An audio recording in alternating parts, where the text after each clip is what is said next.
Welcome back to another episode of the Scoreboard. It is XFL season. NFL's done, and we get our spring leagues and then our summer leagues. USFL starting in April. XFL in between. The Rock's new reimagined XFL. And we have 8 teams, and as always with a brand new league, especially a league that was, didn't even play last year. They played half a season in 2021 or 2020? In 2020, I think. So it's been 2 years. We have no idea about any of these teams at all. There's very limited information. In fact, we don't even know the depth chart. So all we can do is look at the rosters. I have no idea who's going to start in any of these games. So we're going to learn a lot. Expected rate of success is 50% this week, but we are going to give our predictions anyway. Quick note, Smokey, how are you doing? Oh, man, I'm good. I'm better than Eagles fans right now. That game was so good. And the Eagles played very well. They just couldn't outshoot the Chiefs there, because the Chiefs just scored at will whenever they wanted to. And even so, that one call right there at the end has Eagles fans still screaming the NFL is rigged. Yeah, it's like one of the least controversial calls I've seen in a long time that's being talked about. Like, it's clearly a hold, right? The holder himself announced after the game that it was a clear hold. It doesn't really get any less controversial than that, right? James Bradbury said it in an interview after the game.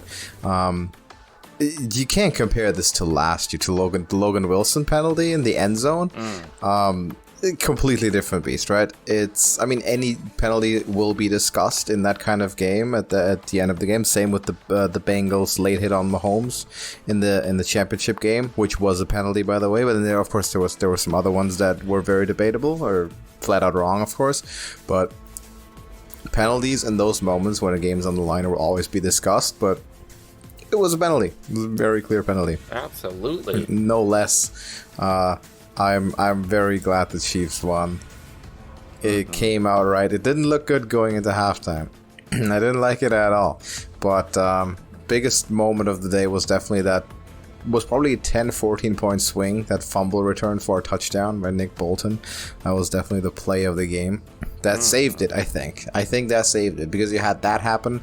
Then Mahomes got hurt, and we're thinking that in halftime, this game might be over. Mahomes doesn't come out, it's over. And the Eagles will win the Superbowl without playing a challenging game all year, by the way. The toughest opponent they'd faced until the second half Chiefs was the Cowboys in the regular season, due to mostly injury concerns and the Giants being the Giants. But it didn't turn out that way. Luckily, Mahomes came back, and Andy Reid is still brilliant, and they got it done, which is phenomenal to see. I don't know what your opinion is. You probably don't have that big of an opinion on either of these teams, or how do you feel about this result? Well, a few things. I will say the Eagles have one of the best defenses in the entire league, and they did not show up in that game. They looked okay in the first half, but really it was the Chiefs' defense that showed up in the second half, because if you look at the time of possession, the Eagles had the ball much longer, so obviously the Chiefs' offense was scoring at will with what little bit of time they had the ball. But even though the Eagles tried to turn this into a run game and just grind out the clock, it wasn't having it, because the Chiefs came up with big stops in the exact right moments. And it was quite surprising that the Eagles' defense did not show up in this game. Didn't show up at all. Yeah, it doesn't make sense. But I think Mahomes has proven himself to be the best quarterback in the NFL at this time, which, that's been the speculation for the past 5 years, however long he's been starting.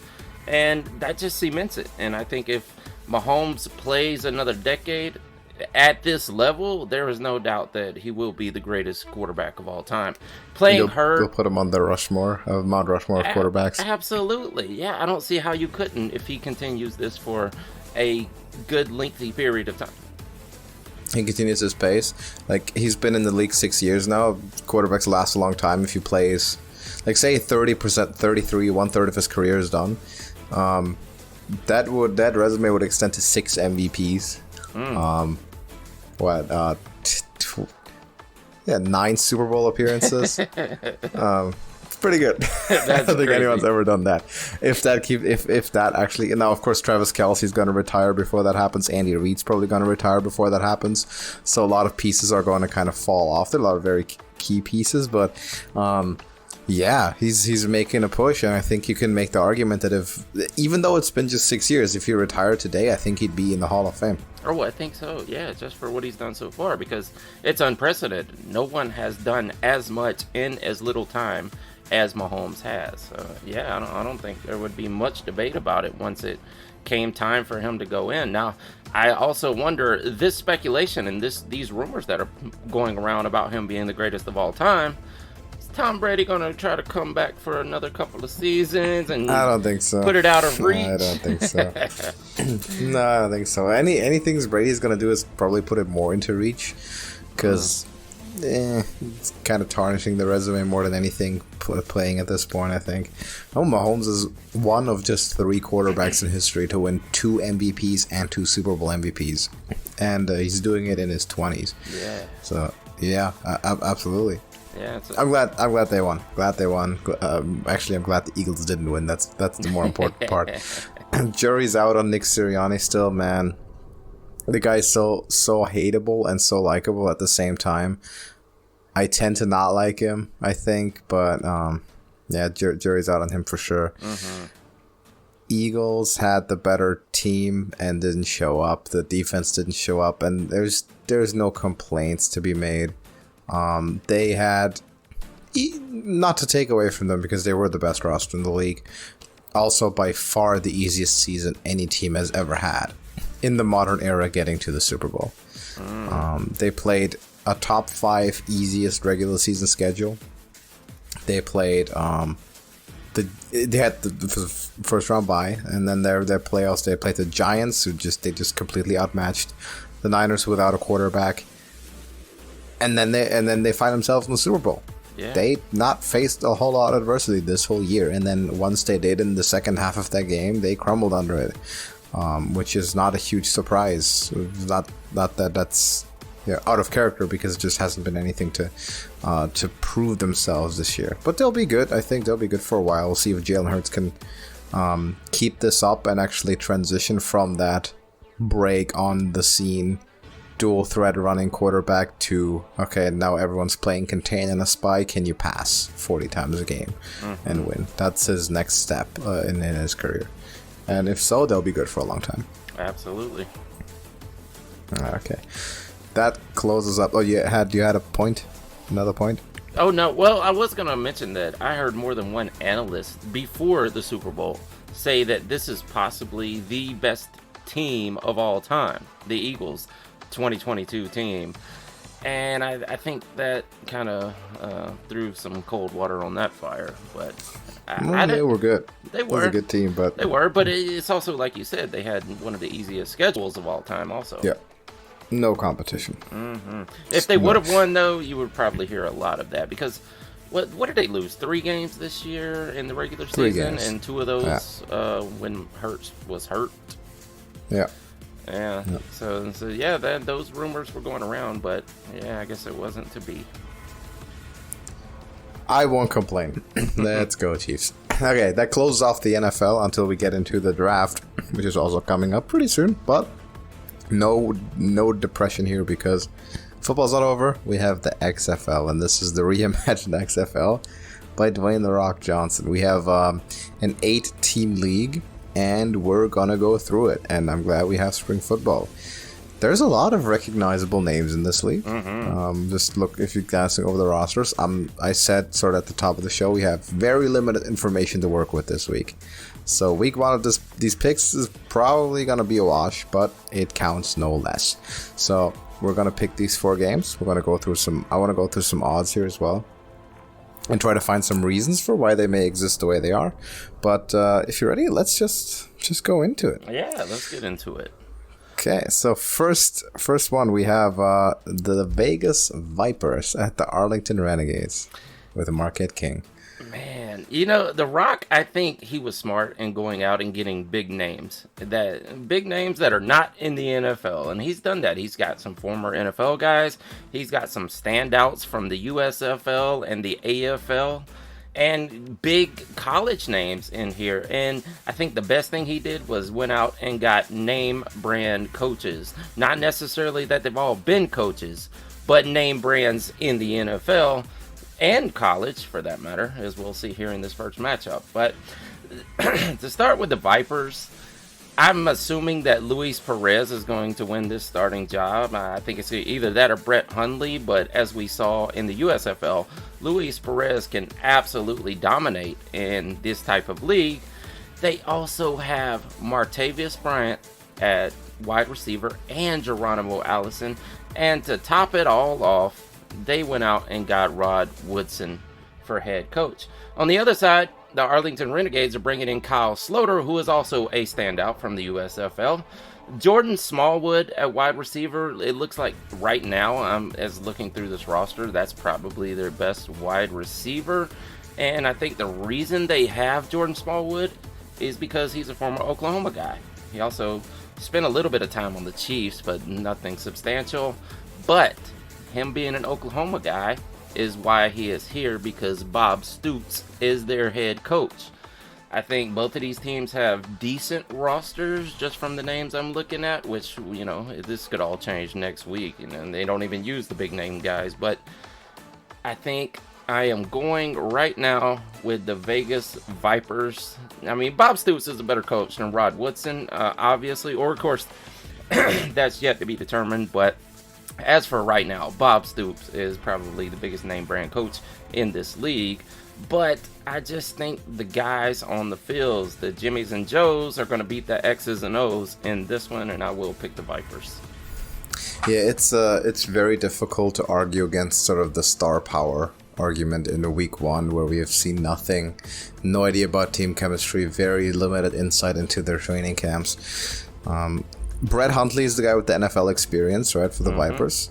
So maybe you'd consider him the favorite by default, but then Luis Perez, of course, has played a fantastic season last year, and was, we assumed, on his way to a backup job in the NFL at least.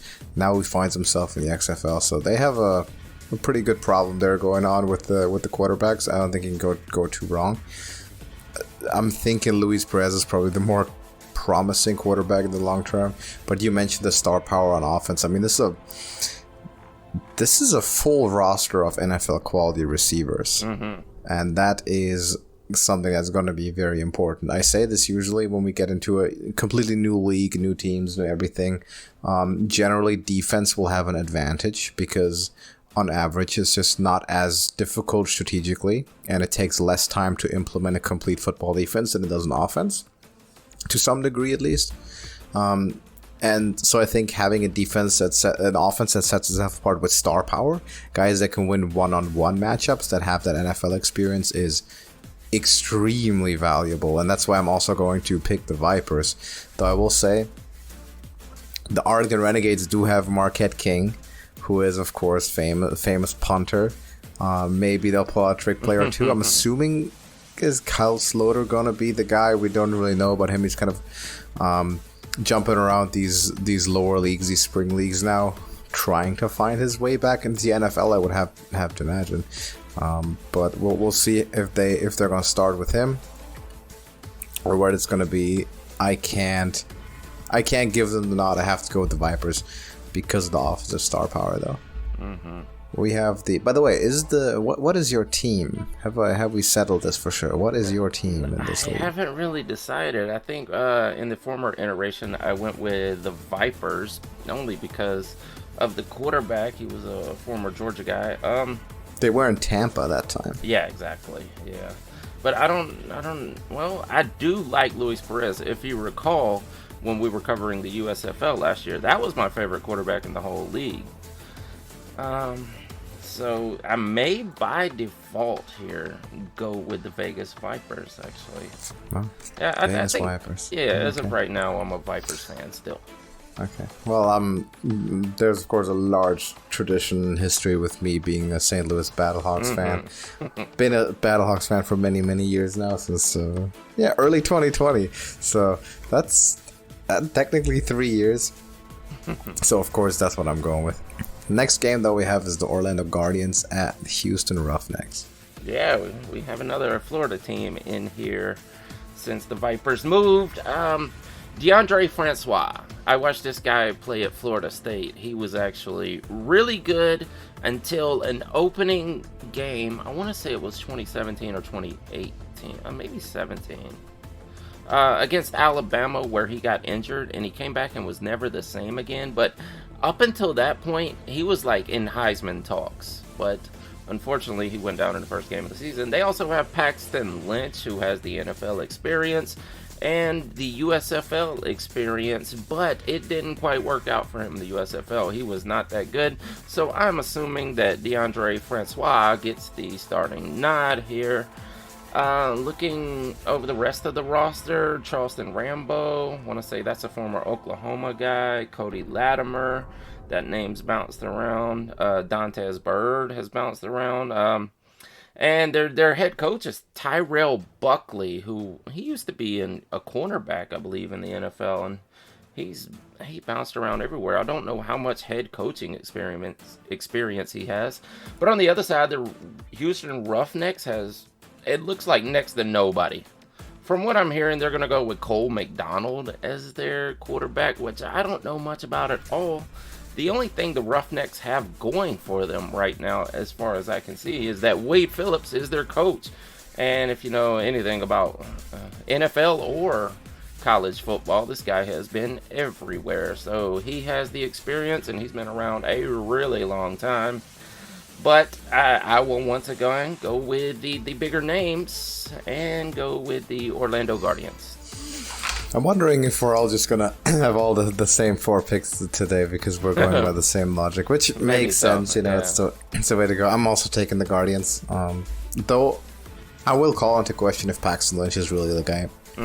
Because from what we've seen so far, specifically last year's USFL, it hasn't turned out a lot of the time that the sort of failed NFL, let's call him a veteran, but the perpetual NFL journeyman or backup that never found a starting job in the league and tries the lower leagues, hasn't had the whole lot of success and was oftentimes eclipsed by these younger guys coming out of college. And so I'm wondering because that's what happened to Paxton Lynch, right, in the USFL. That's what happened to Kyle Sloter, I believe, in the USFL.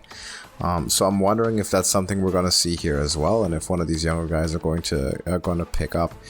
I can see them start Paxton Lynch. Again, you think you have an idea that it's going to be DeAndre Francois? Yes. But, yeah, okay. So, well, let's trust that. I'm assuming there's going to be a lot of rotation as well. We're probably going to see a lot of these players, especially at quarterback. But you said, just looking at the offensive names, Cody Latimer, Eli Rogers, you've heard of these players. They've been on NFL rosters. Houston Roughnecks, you have Caleb Ellaby as the quarterback number 1 to me, probably. But not the amount of firepower on the offensive side, which is really the criterion I'm going with in week 1, because that's really all we have. So Guardians to me, second, is that the second row team we're picking, or? Yes. I think so, yeah. Okay, so maybe we're already in a bad spot. Maybe we should just pick home teams because it's easier. Yeah, maybe so. I don't know. How about a third row team in a row? The St. Louis Battlehawks, would have been defending champions from 2020 had the season continued, which it didn't, but they would have won it because they had Jordan Tamil, he would have been the MVP of the league. Didn't happen, but they're back against or at the Rock's own San Antonio Brahmas. As far as the older direction, I think you're forgetting about Houston and a guy called PJ Walker. Yeah, second best quarterback in the league. Yeah, some would say first, but here we go. Those same people also said Deshaun Watson over Patrick Mahomes at that same time. Well, around 1920. Yeah, some people have gimmicks that they stick to, Here's the thing. I don't think there's any question about this quarterback situation. If I name you Manny Wilkins, Nick Tiano, and A.J. McCarron, who do you think is going to be the starter here? Well, I'm taking A.J. McCarron. Absolutely. I don't think there's any doubt about this. They got the second pick in the overall draft, or second pick overall in the draft, Marcel Aitman. Running back, they actually have a decent running back, which this team is absolutely lacking decent running backs in my opinion. But Mateo Durant. Yeah. Which, these are some decent names here. I think this is going to come down to quarterback, because if we look at the Antonio Brahmas, who is the Rock's team here, so you want to give them a nod that they're going to do something in this league, but their roster is hideous right now. I don't understand if the Rock had a hand in this. The only big name that I can come up with, and if you want to call it that, was Kalen Ballage, a running back who bounced around the NFL a lot. I think he last spent time with the Falcons, as a matter of fact. I guess it's coming down to the former Notre Dame quarterback Jack Cohn or Jawan Pass in this case.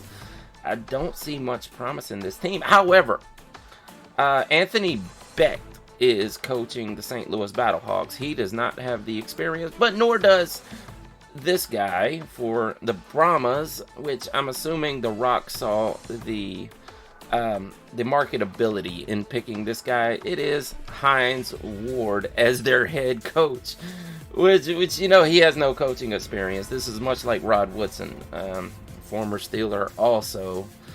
Hines Ward is the Swiss Army knife when he was playing. He actually played quarterback and wide receiver at Georgia and went on to have a Hall of Fame career with the Steelers. He's got the experience on the field. I don't know that he's got the experience as a head coach, but we will find out. But for right now, I'm going to have to go with the St. Louis Battlehawks. Give me the Battlehawks. I'm taking the Battlehawks. Week 1 beat the Brahmas, the fan favorites, the Rock owner, commissioner's favorites, whatever. I guess I like that it kind of contradicts our conspiracy theory that the Brahmas are definitely winning every game and they're winning the league this year. Mm-hmm. But looking at the roster, I have to agree with you. It just doesn't really look like it. Even though Jack Cohn, who's to me probably going to be the starter for the Brahmas, and he's wearing number 16 out of Notre Dame. Those quarterbacks that fit that description have done pretty well historically speaking. But you have AJ McCarron. To me, that's the best quarterback in the league right there. It's a former longtime NFL backup, of course, famously for Alabama as well. To me, that is the most or best combination between experience and actual talent there in the league. Maybe you could argue Luis Perez on the talent front, but AJ McCarron to me is just a starter. You have Jordan Tamu, by the way, around as well, but I think this is probably the biggest name, or one of the biggest names in the league. Mm-hmm. And also just better support all around. I think the Battlehawks probably have the best offensive line from what I've seen in the XFL, so I'm rolling with them. And by the way, they're also the preseason favorites to win the championship, and rightfully so, because they would have won the last one, and they have AJ McCarron, and they're gonna win this one as well, hopefully. But you never know. The Rock's influence might be pretty strong. Maybe. Last but not least, we have the Seattle Sea Dragons, the DC Defenders. Well, let's see if we can disagree on this one. I know you hate Seattle, don't you? Seattle actually has Jim Haslett as their head coach, which was the former Saints head coach, so I'm inclined to hate him already. That was the guy before Sean Payton. He probably spent like 6 or 7 years down in New Orleans there. Ben DiNucci, former Cowboys here. Everybody knows Ben DiNucci for the fill-in games that he got to. Well, another guy that everyone knows is Josh Gordon. Josh Gordon is aging, but he was a top 5 receiver in the NFL at one point in time. This may be the biggest name in the entire league right here. What does he still have? I guess we're going to find out if him and Ben DiNucci can get on the same page there. On the other side, I think there's going to be a quarterback battle here. I know you think that, I'm assuming you think that Jordan Ta'amu is just going to take this job here, and he may, for all I know. But De'Aaron King was a standout quarterback at Houston before he went down to Miami and finished off his college career. Didn't quite get invited to a camp, so here he is in the XFL. He wants to play his way back in. The guy was actually a sought-after recruit at one point in time because he does have the talent. He just hasn't been able to put it together to win on the field. consistently enough. We got Abram Smith, former Baylor running back, who was the number 1 overall pick in the draft. So I'm expecting to see a lot out of him. Reggie Barlow is their head coach. That's a small school guy right there. That's Virginia State, and I think he coached at Alabama State too. So it's going to be an interesting coaching situation. The old veteran who has NFL experience against a very small school guy. Which brings me to my pick. I mean, this is the number 1 overall pick and one of the best quarterbacks of the previous iteration. D'Eriq King make it the start. I will go with the DC Defenders here. Okay, there we go. We have our one and only disagreement here. Even though you set me up to not pick Seattle, I don't like Seattle, but it mostly relates to the Seahawks.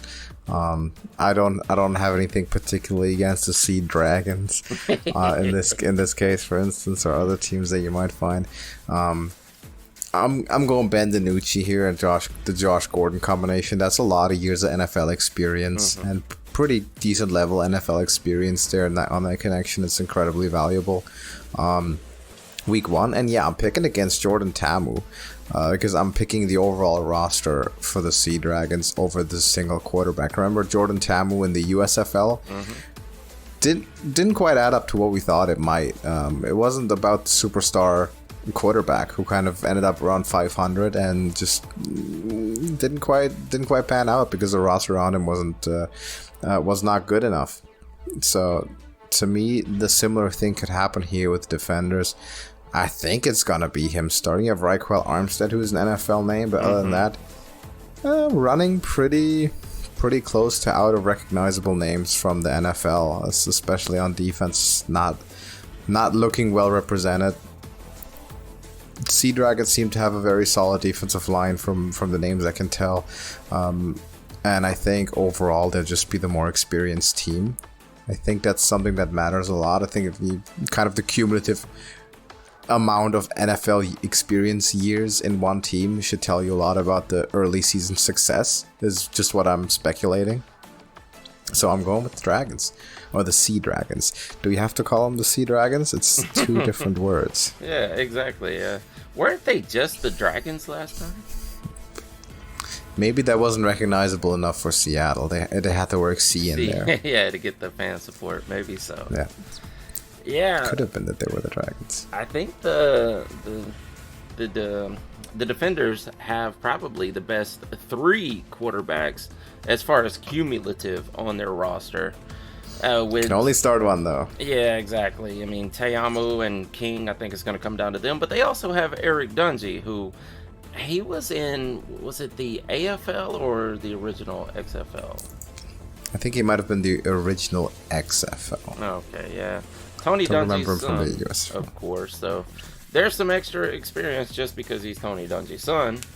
So I think as far as your 3 quarterbacks you have on your roster, this is probably the best lineup that you have here. I mean, there's something. If we're going to see what we saw in the USFL with all teams like cycling through their quarterbacks throughout the season, then maybe the depth will become relevant for the Defenders. Oh, absolutely.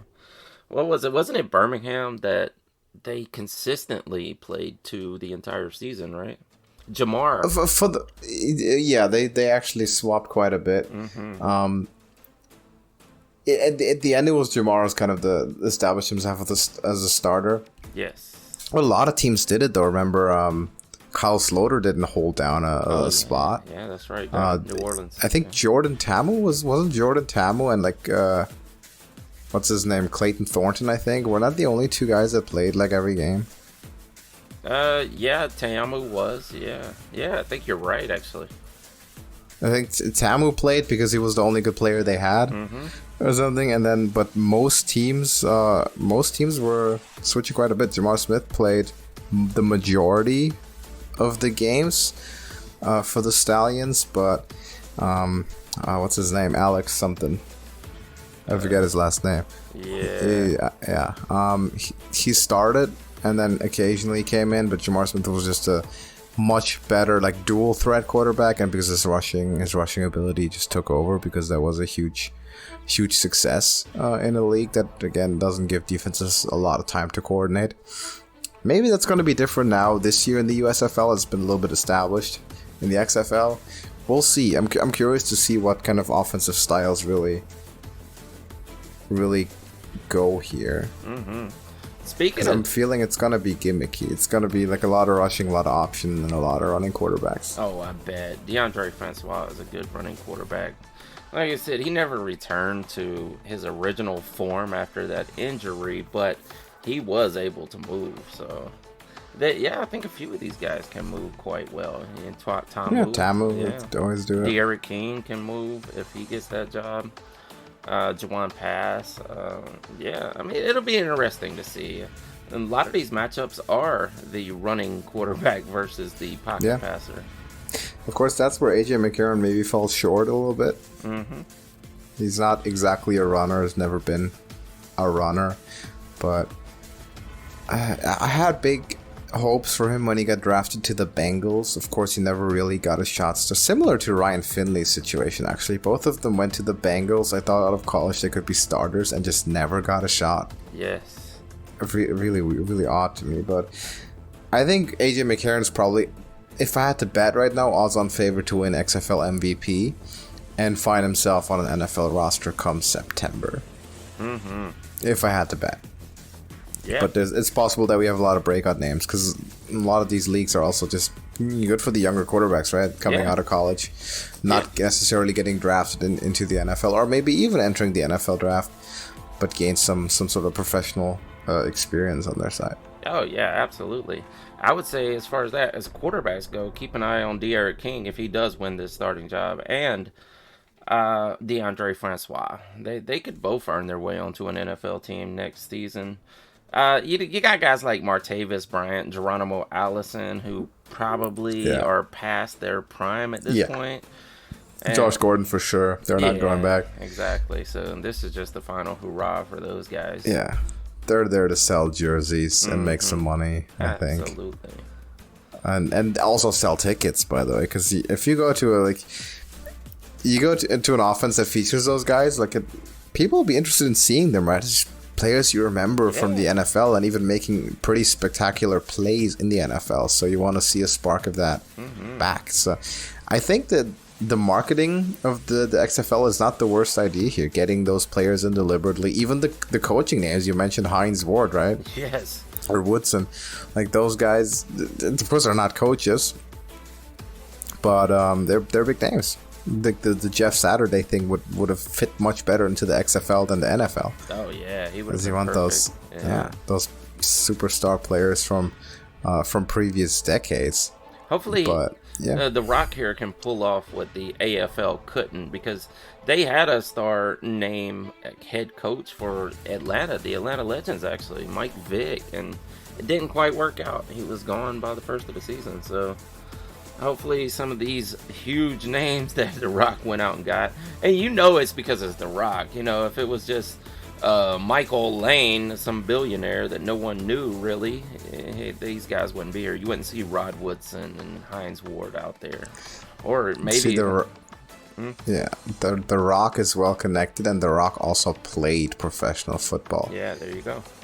Might be the best of both worlds. Also, he has a team named after him, which I have a hard time believing is not going to win the championship, even though they're not favored. I think I bet, or I already did it. Didn't I do it 2 weeks ago while we were talking? I bet, I think, $5 or $10 on the Brahmas. That's 6-1 odds, which those odds have not changed. Before we saw the rosters. Yeah. But just the names, right? Yeah, exactly. It's bet on the names. Yeah, that's it. Root for the Battlehawks, but... Yeah, I don't know. I mean, I don't know. I didn't watch the draft as it happened. I know The Rock was calling out because I've seen clips of it. But you would think the Brahmas probably would have, if that's your team, you might want to put a better roster together. Yeah. I'm assuming... That's the one name, I'm assuming The Rock's going to be at Brahmas games, right? You would think, yeah. Yeah, why not? So he's going to see the Battlehawks play this week at the Brahmas.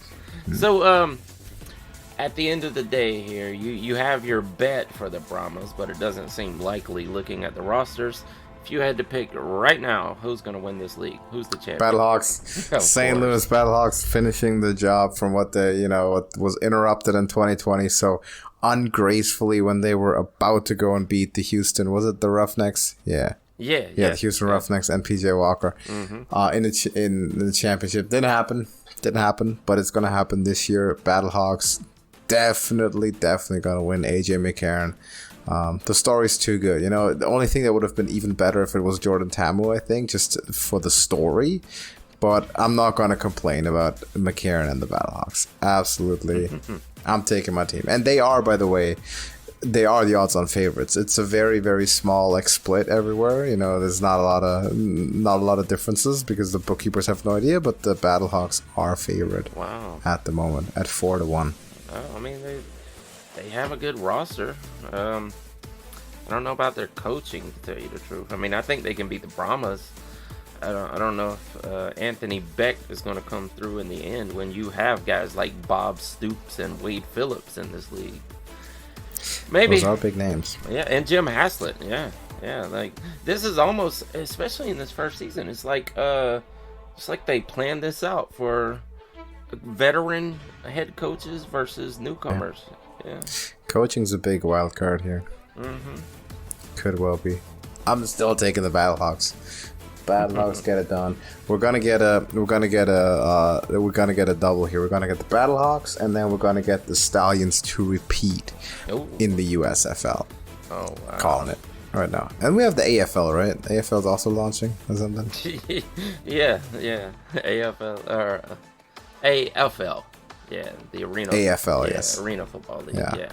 That's crazy though. Like, how many leagues can you have playing in the spring? Well, the XFL and the USFL are playing separate schedules, which I won't complain about right now. I just want the AAF to come back to play between July and September until get us into the NFL year, so the San Diego Fleet can come back and finish the job, which they were going to win a championship. Never got the chance to do it.